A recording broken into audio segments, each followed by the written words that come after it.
असलेल्या कोकाटे यांनी शनी देवाकडे धाव घेतलेली आहे आणि शनी मांडळ इथल्या शनी मंदिरामध्ये आता कोकाटे पूजा सुद्धा करणार असल्याचं कळतंय।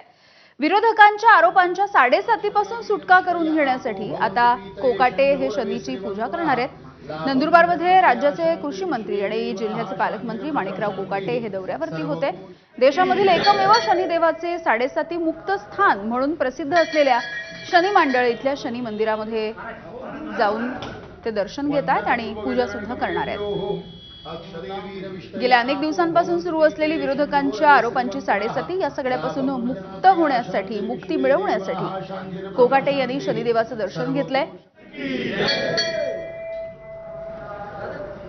शनिवारी शनिदेवाची 7.5 मुक्ती ठिकाणी पूजा केल्यामुळे मागे लागलेली इडापिडा दूर होते अशी इथल्या भाविकांची भावना आहे। सोमेश्वर महाराजांना पहिलं आपल्या सर्वांवरचा दुष्काळ निवारण हो, आपल्या सर्वांच्या आयुष्यातली 7.5 नष्ट हो आणि आपल्याला अत्यंत चांगले दिवस प्राप्त हो अशी मी या ठिकाणी प्रार्थना केलेली आहे। आणि त्याचबरोबर आमच्या सारख्यांच्या जीवनामध्ये काही संकट असतील तर ती सुद्धा या ठिकाणी दूर व्हावी अशा प्रकारची प्रार्थना आम्ही सोमेश्वर महाराजांच्या चरणी या ठिकाणी केलेली आहे।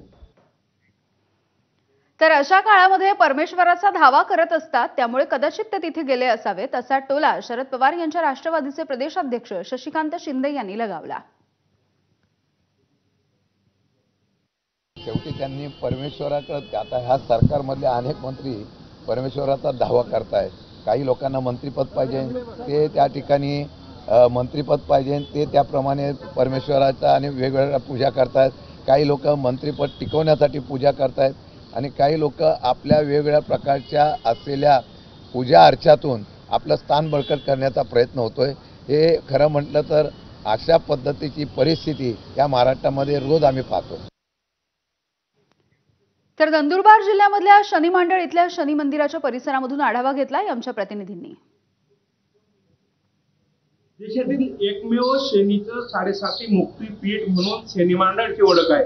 देशातील आणि राज्यातील अनेक राजकीय नेते संकटात सापडले की शनिदेवाच्या चरणाची या शनी मांडळ इथे येत असतात आणि शनी मांडळाची महती अशीच आहे की या ठिकाणी आलेल्या राजकीय नेत्यांना 7.5 पासून मुक्ती मिळत असते। इथे अनेक पौराणिक कथा आहेत। आता राज्याचे कृषी मंत्री तथा जिल्ह्याचे पालकमंत्री माणिकराव कोकाटे हे आरोपांच्या घराण्यात सापडलेले आहेत आणि त्यातून मुक्ती मिळावी म्हणून त्यांनी आज शनिवारी शनीच्या चरणी आपली प्रार्थना केलेली आहे। अनेक राजकीय नेते आरोपांच्या फैरी झेलल्या गेल्यानंतर शनिदेवाच्या चरणाशी येतात। काही संकट असेल, पीडा असेल, त्याच्यापासून दूर होणारं मुक्तीपीठ म्हणून शनी मांडळ येतं। आता राजकीय क्षेत्राचा इतिहास जर आपण पाहिला तर माननीय शरद पवार साहेबांनी सुद्धा जेव्हा ते राजकीय क्षेत्राचा त्यांनी प्रारंभ केला त्यावेळेला या मंदिराला भेट दिलेली होती। माननीय देवेंद्र फडणवीस साहेबांनी सुद्धा मी पुन्हा मुख्यमंत्री होण्यासाठी शनी मांडळ या तीर्थक्षेत्री मी दर्शनाला जाईल। साधारणतः प्रत्येक राजकीय क्षेत्रातील व्यक्ती जो इथे आला आणि भगवंत शनिदेवाच्या चरणी आपला नतमस्तक झाला तर त्याची संकट, पीडा, संपूर्ण काही इच्छा परिपूर्ण होत असते।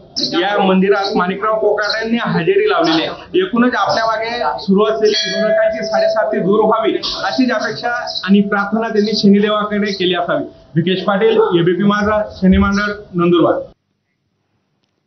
महायुतीमधल्या मंत्र्यांमध्ये आता विभागीय कामकाजावरून सुद्धा जुंपल्याचं दिसतंय। सामाजिक न्याय विभागाच्या बैठका परस्पर घेतल्यामुळे मंत्री संजय शिरसाट यांनी राज्यमंत्री